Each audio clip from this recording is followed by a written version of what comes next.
السلام عليكم ورحمة الله وبركاته. وعليكم السلام. الحمد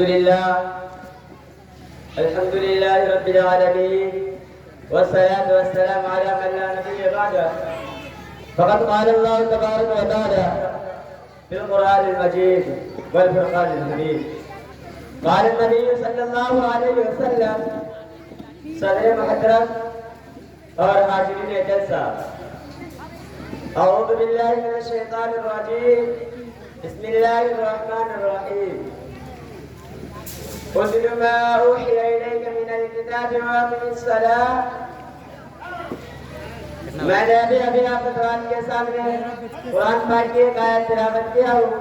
آپ حضرات کے سامنے کچھ نماز کے متعلق بھی عرض کرنا چاہتا ہوں، جو عبادتوں میں سب سے اہم اور سب سے افضل اور سب سے مقدس عبادت ہے، جو قرب خدا بندی کا سب سے اہم ذریعہ ہے. دعا کیجئے آپ لوگ کہ ہمیں صحیح کہنے اور اس پر ہم سب کو عمل کرنے کی توفیق عطا فرمائے. حضرات گرامی، جب قیامت قائم ہوگی، حشر کا میدان ہوگا اور تمام دنیا کے اولین اور آخرین کا اجتماع ہوگا. ہر شخص کی پیشانی ہر نیابنی ہوگی، نفسی نفسی کا عالم ہوگا.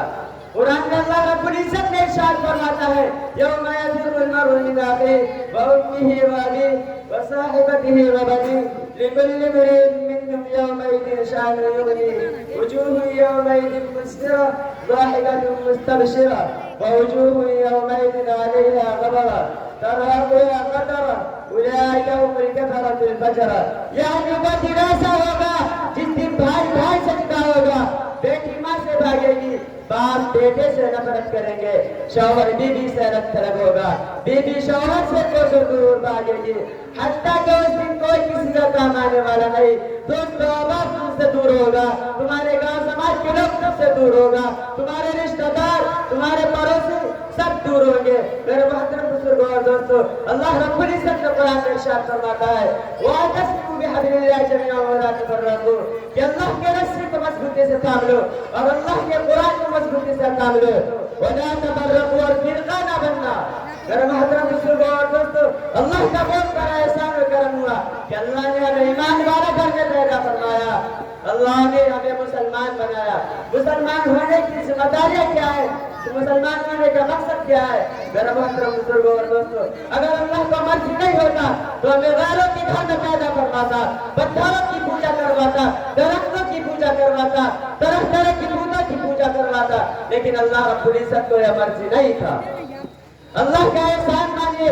نبی کریم صلی اللہ علیہ وسلم نے ارشاد فرمایا: وَتَرَكَ الصَّلَاةَ مُتَعَمِّدًا فَقَدْ كَفَرَ.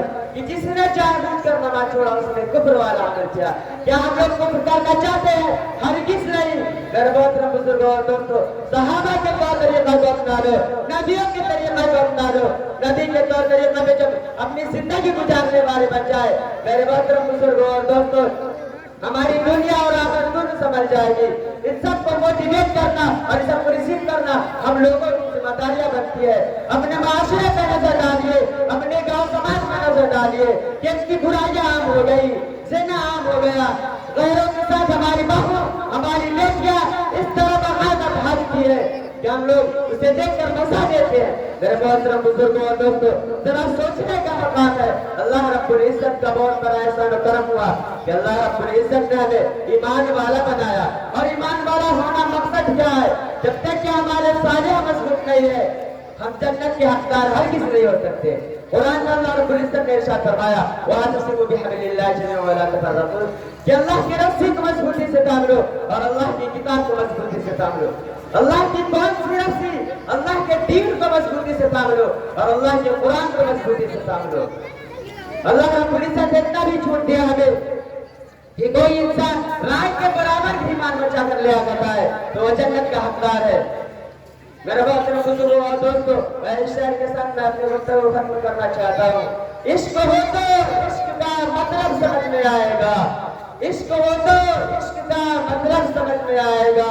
ان کا رتبہ جاہلوں کو کب سمجھ میں آئے گا. میرے دوستو، عشق سیکھنا ہو تو مصطفیٰ سے سیکھ لو. میرے دوستو، عشق سیکھنا ہو تو مصطفیٰ سے سیکھ لو. اس میں کتنا فائدہ ہے تب سمجھ میں آئے گا. وآخر دعوانا ان الحمد للہ رب العالمین. السلام علیکم ورحمۃ اللہ وبرکاتہ.